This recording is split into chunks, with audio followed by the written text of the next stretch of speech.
जय श्री राम दोस्तों, आज हम एक्सप्लेन करेंगे टर्बो मूवी को। तो मूवी की शुरुआत में हमें दिवाली का सीन दिखाते हैं, जहाँ पर सब लोग एंजॉय कर रहे होते हैं। तभी हम देखते हैं कि कुछ कंपनी के लोग एक फैमिली के घर पर आकर उनको दिवाली की मिठाई दे रहे हैं। जैसे वे आदमी घर के अंदर आते हैं तो जननी नाम की एक लेडी किचन में जाकर अपने पति वेंकटेश से फोन पर बात करती है और जननी को पता चलता है कि उसके पति की कंपनी वालों ने उनके घर पर कोई आदमी नहीं भेजे हैं। ये सुनकर जननी चौंक जाती है और वह अपने बच्चों को किचन में बुलाती है ताकि वह अपने बच्चों को बचा सके। पर वह गुंडे भी जननी को देखकर समझ जाते हैं कि उसको उन पर शक हो चुका है। थोड़ी देर बाद वह आदमी उस बच्चे के सामने उसकी माँ को पंखे से लटकाकर जान से मार देते हैं। अब जैसे जननी का पति वेंकटेश घर पहुंचने वाला होता है, तब रास्ते में वही गुंडे वेंकटेश को भी जान से मार देते हैं। अगले सीन में हम बच्चन नाम के एक आदमी को देखते हैं जो कि गांव में मेले का आयोजन करवाने वाला है। बच्चन अपने साथी से बात कर रहा होता है, तब हमें पता चलता है कि बच्चन को उसके गांव में ऑर्गेनाइज होने वाले मेले की काफी चिंता है, क्योंकि उसको पता था कि गांव में जब जब मेला आयोजित होता है तब यहाँ पर लड़ाई होती है, जिसकी वजह से दुकानदारों को काफी नुकसान का सामना करना पड़ता है। और नुकसान की मेन वजह जोश चेतई नाम का एक आदमी है जो कि हर बार मेले में आकर लड़ाई करता है। इसलिए बच्चन और उसका साथी मिलकर प्लान करते हैं कि वह जोश को मेले में आने ही नहीं देंगे ताकि मेले में कोई लड़ाई ना हो और लोग एंजॉय कर सके।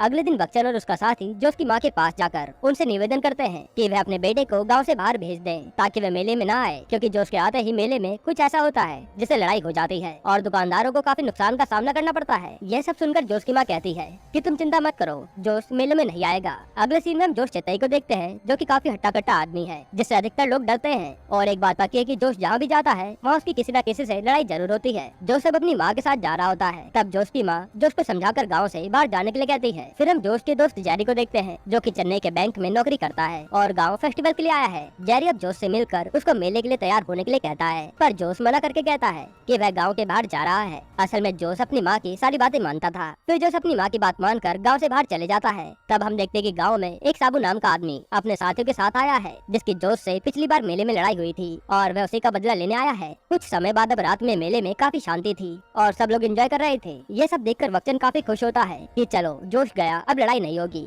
तभी एकदम से साबू की गैंग मेले में जोश को ढूंढते हुए आती है और जेरी को पकड़कर मारने लगती है, क्योंकि पिछली बार जोश और जेरी ने मिलकर उसके साथ लड़ाई की थी। जेरी अब अपनी जान बचाकर भागने लगता है, तब वह देखता है कि जोश अपनी जीप में वापस आ गया है, जिसके बाद जोश एक एक करके साबू और उसके साथियों को मारकर घायल कर देता है। फिर साबू डर के वहाँ से भागने लगता है और जोश की माँ जोश को डांटने लग जाती है, क्योंकि जोश ने उनकी बात नहीं मानी थी। थोड़ी देर बाद हम देखते हैं कि जेरी को हॉस्पिटल ले जाया गया है, जहाँ उसके सर में चोट लगी है और वो बेहोश पड़ा था। जैसे जोश हॉस्पिटल आकर नर्स से जेरी का हालचाल पूछता है, तब वहाँ पर सीआई डेविस आता है जो कि जेरी और जोश का दोस्त है। वह जोश को बताता है कि जेरी एक इंदुलेखा नाम की लड़की से प्यार करता है, जिससे वह शादी भी करना चाहता है, पर उसके परिवार वाले उसकी एंगेजमेंट किसी और से करवा रहे हैं। तो जोश सोचता है कि वह अपने दोस्त के साथ ऐसा नहीं होने देगा और उसकी गर्लफ्रेंड को जेरी के पास ले आएगा। फिर पहले तो जोश जेरी के फोन से इंदुलेखा को फोन करता है और उसको जेरी के फोन में कई सारी लड़कियों के नंबर मिलते हैं, जिसे इग्नोर करके जोश इंदुलेखा से फोन पर बात करके घर से भागने को कहता है। अगले सीन में हम इंदुलेखा और उसकी बहन निर्जना को देखते हैं जो कि आपस में बात कर रही थी कि जेरी का दोस्त उसको लेने आ रहा है।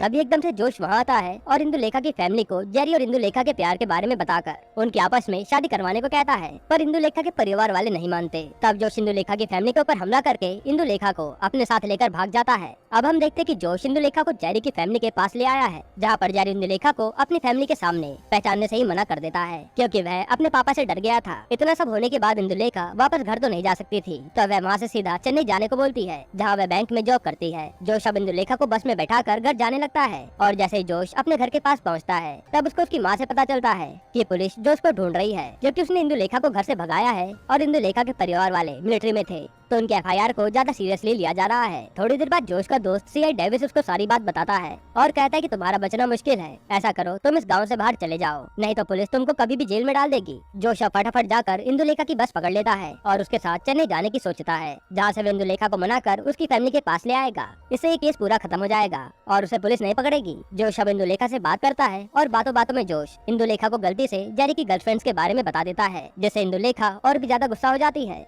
अगले दिन जब जोश की बस में आँख खुलती है तो बस खाली थी और इंदुलेखा उसे बस में छोड़कर चली गई थी। फिर हम देखते कि इंदुलेखा आईसीबी बैंक में जाती है, जहाँ वे बैंक मैनेजर की पोस्ट पर थी। थोड़ी देर बाद जोश भी इंदुलेखा के बैंक में आ जाता है, क्योंकि उसको वहाँ का एड्रेस पता चल गया था। फिर जोश इंदुलेखा को उसके गांव चलने को बोलता है, पर वह मना करके जोश को ऑफिस से बाहर निकलवा देती है। जोश अब अपनी माँ से बात करके एक होटल में जाता है, जहाँ जोश की नहाने के लिए गर्म पानी को लेकर होटल मैनेजर से लड़ाई हो जाती है और जोश उनको खूब मारता है। अब हम देखते हैं कि इंदुलेखा को पुलिस स्टेशन बुलाया गया है, जहाँ जोश जेल के अंदर बंद था। तब इंदुलेखा जोश को जेल से बाहर निकलवा कर अपने साथ ले जाती है और उसको अपने घर चलने को कहती है, क्योंकि जोश ने कल से खाना नहीं खाया था। जोश अब इंदुलेखा के घर जाकर खाना खाता है और कहता है कि वह तो आज अपने घर जा रहा था, पर उसकी लड़ाई हो गई और वह जेल चला गया। जिसके बाद जोश इंदुलेखा से पैसे लेकर घर जाने लगता है। तभी एकदम से गेट पर जेरी आता है, जिसे देखकर जोश उन दोनों को अकेले में बात करने देता है। जेरी अब इंदुलेखा से माफी मांगकर उसको सब सही करने को कहता है। तब इंदुलेखा कहती है कि तुमने जो अब तक किया उसके लिए मैं तुम्हें माफ कर दूंगी। फिर इंदुलेखा जेरी से उन लड़कियों के बारे में पूछती है जो नाम जोश ने उसको बताए थे। अब जेरी के पास कोई जवाब नहीं था, जिस कारण इंदुलेखा को गुस्सा आता है और वह जेरी को चाटा लगाकर उससे सारे रिश्ते खत्म कर देती है।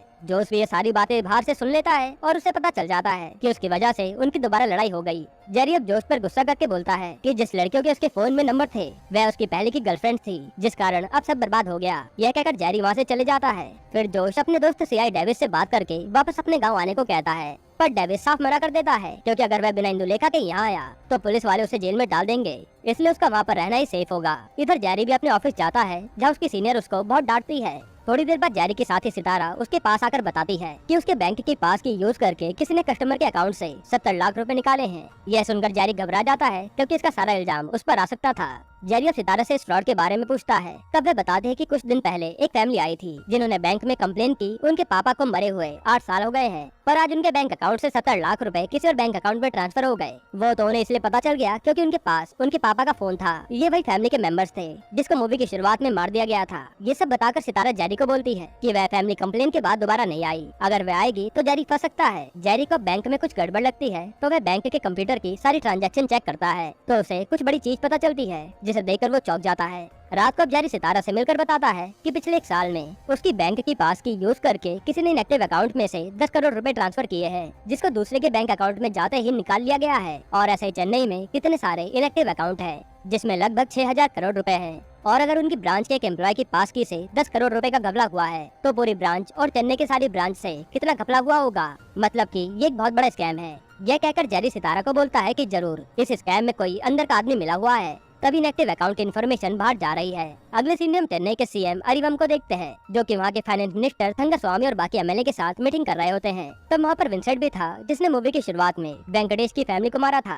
थंगस्वामी अब सीएम के सामने वेट्रीवल नाम के गुंडे की डील रखता है, पर सीएम मना कर देता है कि वह पब्लिक को धोखा नहीं देगा। जिसके बाद एकदम से वेट्रीवल हेलीकॉप्टर से जबरदस्त एंट्री लेता है, जिसको सब लोग वेट्री कहकर बुलाते हैं। वेट्री काफी खतरनाक गुंडा है, जो कि लोगों को बिना कुछ सोचे समझे मार देता है, इसलिए सब उससे खौफ खाते हैं। खैर अब वेट्री सीएम के पास आकर बैठता है और वेट्री की चुटकी बजाते ही सीएम की पार्टी के सारे एमएलए वेट्री की तरफ हो जाते हैं, क्योंकि उसने उनको खरीद लिया था। वेट्री अब सीएम को मारकर धमकाता है, तो सीएम वेट्री की बात मान लेता है। अब हम देखते हैं कि एक न्यूज रिपोर्टर मीडिया में 30 एमएलए के खिलाफ न्यूज दे रही है कि उन्होंने 100 करोड़ रुपए खाकर पार्टी बदल ली है, जिसमें सारा हाथ वेट्री का है। वेट्री अब अपने साथियों के साथ अपने अड्डे पर आता है, जहाँ से वह इलीगल रूप से समुद्र की मछलियों को सप्लाई करता है। थोड़ी देर बाद वेट्री को उसका साथी बताता है कि उनको एक न्यूज रिपोर्टर से खतरा है, जो कि मीडिया में उनकी बदनामी कर रही है, और चेन्नई के सीएम से उसको हमारे प्लान के बारे में भी पता चल गया है। तब वेट्री हंसकर बोलता है कि मुझे मजा आता है जब मेरे काम के बीच कोई टांग अड़ाता है।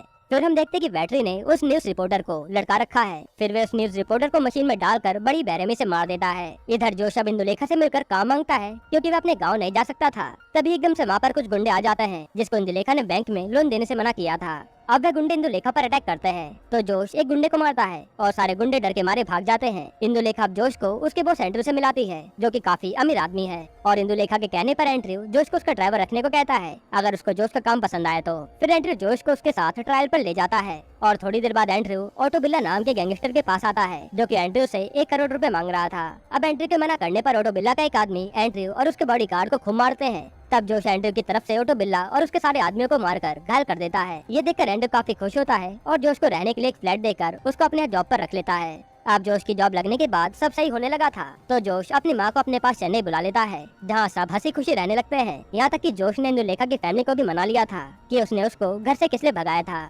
जिससे मामला भी शांत हो गया था। इधर इंदुलेखा जेरी के फोन कॉल और मैसेज इग्नोर कर रही थी, क्योंकि वह उससे नाराज थी। इंदुलेखा की बहन निर्जना अब जोश से उसकी शादी न करने के बारे में पूछती है, तो जोश बताता है कि बचपन में उसके गांव में एक लैंडस्लाइड हुआ था जिसमें उसके पापा और बहन भगवान के पास चले गए। तब उस लैंडस्लाइड में जोश की माँ ने उसको बड़ी मुश्किल से बचाया और उस ट्रॉमा के बाद डॉक्टर ने बताया कि जोश को कोई मेंटल डिसऑर्डर है। तो उसने सोचा कि वह अब हमेशा अपनी माँ के पास रहकर उनका ध्यान रखेगा और इसीलिए उसने शादी भी नहीं की। यह जेरी अब उन लोगों के अकाउंट डिटेल निकालता है जहाँ से पैसे निकाले गए थे और जैसे जेरी उन अकाउंट होल्डर के घर पहुँचता है तो वह देखता है कि जिन लोगों के अकाउंट से पैसे निकाले गए हैं वह काफी गरीब है और उन्हें तो ये भी नहीं पता कि उनके बैंक अकाउंट खुले हुए हैं। जेरी अब थोड़ी बहुत पूछताछ करके वहाँ से चले जाता है। अगले सीन में हम देखते हैं कि जेरी अपने सीनियर के पास बैठा है क्योंकि उसने सच का पता लगा लिया था कि इस सब स्कैम के पीछे कौन है। जेरी अब उसकी सीनियर को स्कैम की सारी बात बताकर कहता है कि इस स्कैम के पीछे बैटरी नाम का आदमी है जिसने अपनी कंपनी में काम कर रहे वर्कर की आईडी लेकर फर्जी बैंक अकाउंट खुलवाए हैं जिसमें वह इनएक्टिव अकाउंट होल्डर के पैसे डालकर निकालता है और यह स्कैम करोड़ों का है जिसमें कोई बैंक का आदमी उसके साथ मिला है। यह सब बताकर जेरी उसके सीनियर को कहता है कि वह उसकी रिपोर्ट 2 दिन में उसको दे देगा, पर पहले उसको इंदुलेखा से बात करनी होगी जिसके बैंक में बैटरी का अकाउंट है क्योंकि इस स्कैम के बाहर आते ही उनका बैंक डूब जाएगा। अब सीन चेंज होता है जहाँ हम देखते हैं कि बैटरी के साथ जेरी की सीनियर ही मिली हुई है जिसको जेरी ने बैटरी के स्कैम के बारे में बता दिया था। बैटरी अब पहले जाकर कावेरी नाम की लड़की को मारता है जिसकी गलती की वजह से ये स्कैम जेरी को पता चला। इधर जेरी इंदुलेखा के पास जाकर उसके स्कैम के बारे में बताने की कोशिश करता है पर वह जेरी की एक भी नहीं सुनती। जेरी अब जोश से फोन पर बात करके बोलता है कि उसको किसी भी हालत में इंदुलेखा से बात करनी है। तब जोश कहता है कि ठीक है, तुम रात को मेरे घर आ जाना, जिसके बाद हम साथ में इंदुलेखा के पास जाकर बात करेंगे। अब जेरी जब जोश से बात कर ही रहा होता है तो कुछ गुंडे जेरी पर नजर रखे हुए थे। तब जेरी उन गुंडों से बचकर वहाँ से भाग जाता है। अब हम देखते कि जोश जेरी से मिलने अपने घर जा रहा है। तब वह देखता है कि उसके घर में ऑटो बिल्ला का गैंग बैठा हुआ है और जोश अब ऑटो बिल्ला के गैंग को मारकर वहाँ से भगा देता है। फिर जैसे जोश और उसकी माँ रूम में जाते हैं वह देखते कि जेरी की लाश पंखे पर लटकी हुई है और ये देखकर जोश के होश उड़ जाते हैं। फिर पुलिस वाले आकर अब अपनी जांच करते हैं और जोश को बताते हैं कि जेरी की मौत सुसाइड करने से हुई है क्योंकि उसको प्यार में धोखा मिला था जो कि सच नहीं था। जेरी के पापा अब जोश के पास आकर काफी रोते हैं और जेरी की लाश को अपने साथ गांव ले जाते हैं। फिर रात को अब जोश और इंदुलेखा सब जेरी की मौत से दुखी थे।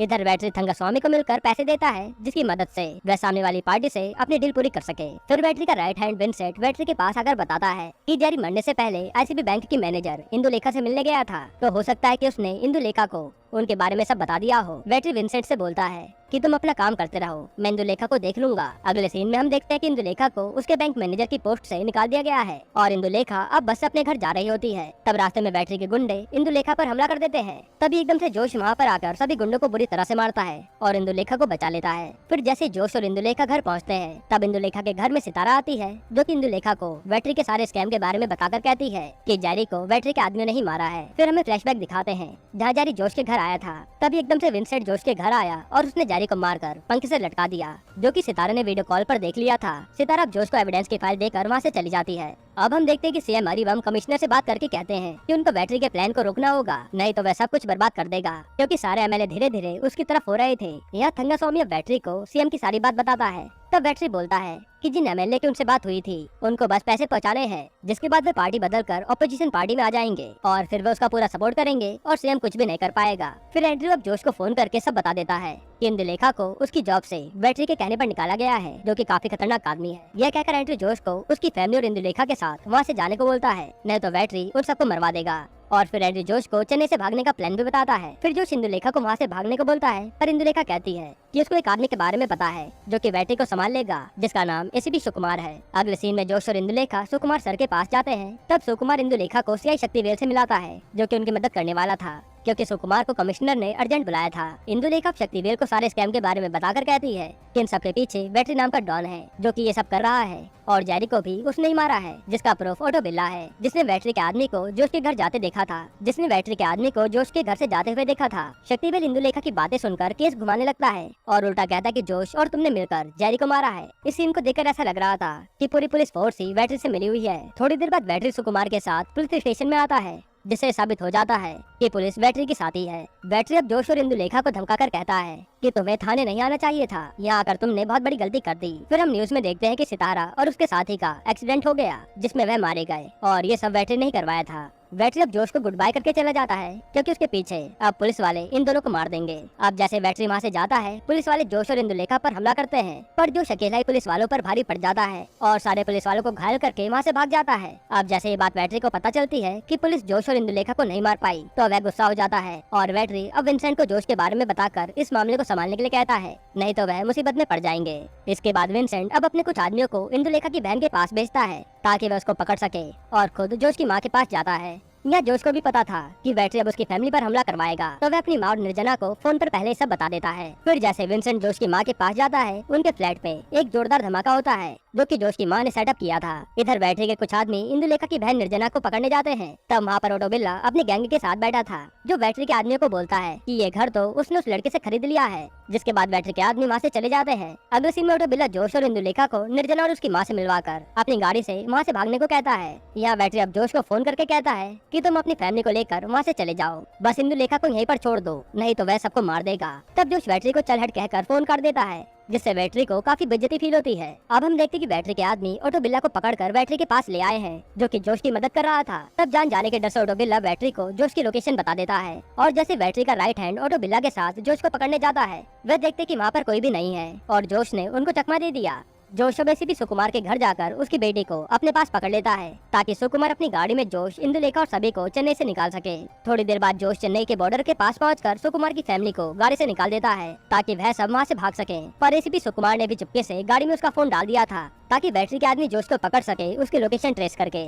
अब जब जोश इंदुलेखा और अपनी माँ के साथ चेन्नई से बाहर जा रहा होता है, तभी सुकुमार के फोन को ट्रेस करके बैटरी के आदमी आ जाते हैं। फिर मौका मिलते ही वो इंदुलेखा को पकड़कर अपने साथ ले जाते हैं। इसके बाद जोश अपनी माँ और निर्जना को एंड्रयू को सौंप देता है और खुद इंदुलेखा को बचाने जाता है। अब हम देखते कि बैटरी ने थंगा स्वामी को बाकी के पैसे दे दिया है, जिससे वह बैटरी की डील पूरी कर देगा। फिर बैटरी इंदुलेखा को मारने के लिए अपने अड्डे पर जाता है और जोश को फोन करके कहता है कि तुम मेरी लोकेशन ढूंढकर मेरे पास आ रहे हो। तब जोश कहता है कि हाँ, मैं इंदुलेखा को कैसे भी करके तुझसे बचा लूंगा, क्योंकि मैंने उसको सेफ घर पहुंचाने का वादा किया है। बैटरी जोश को कहता है कि तुम्हें तुम्हारी माँ की चिंता होनी चाहिए, जिस पर जोश बोलता है कि वो सेफ है, उसकी चिंता तू मत कर। तब हमें पता चलता है कि एंड्रयू बैटरी से मिला हुआ है और उसके घर पर बैटरी के आदमी जोश की माँ और निर्जना को घेर लेते हैं। अब जोश को चूज करना था कि वह इंदुलेखा को बचाएगा या उसकी माँ को। यह कहकर बैटरी फोन काट देता है। फिर बैटरी इंदुलेखा के पास आकर कहता है कि जोश तुझे बचाने नहीं आ पाएगा, क्योंकि उसे तो अब अपनी माँ को बचाने जाना है। यह कहकर बैटरी उसका मजाक बनाने लगता है। इंदुलेखा बैटरी को बोलती है कि तुम्हें क्या लगता है मेरे पास प्लान भी नहीं होगा। यह कहकर इंदुलेखा बताती है कि सीएम के पास तुम्हारे स्कैम के एविडेंस पहुंच गए हैं, जिसमें अब थंगा स्वामी को तुम्हारी पार्टी के साथ रंगे हाथ पकड़कर डील रोक दी गई होगी और असल में ऐसा ही होता है। तभी एकदम से वहाँ पर जोश गाड़ी से बैटरी के अड्डे पर आता है और बैटरी के आदमी को मारकर इंदुलेखा को बचा लेता है। तब बैटरी जोश को बोलता है कि लगता है तुम्हें अपनी माँ से प्यार नहीं है जो उनको मरता छोड़ा है। जोश कहता है कि मेरी माँ सेफ है, क्योंकि जब बैटरी के आदमियों ने उसकी माँ को घेरा था तब वहाँ पर मिलिट्री आ गई थी, जो कि जोश ने इंदुलेखा के पापा से बात करके मंगाई थी, क्योंकि वह आर्मी में थे और एंड्रयू ने बैटरी के साथ ही धोखा किया था, क्योंकि वो जोश के साथ था।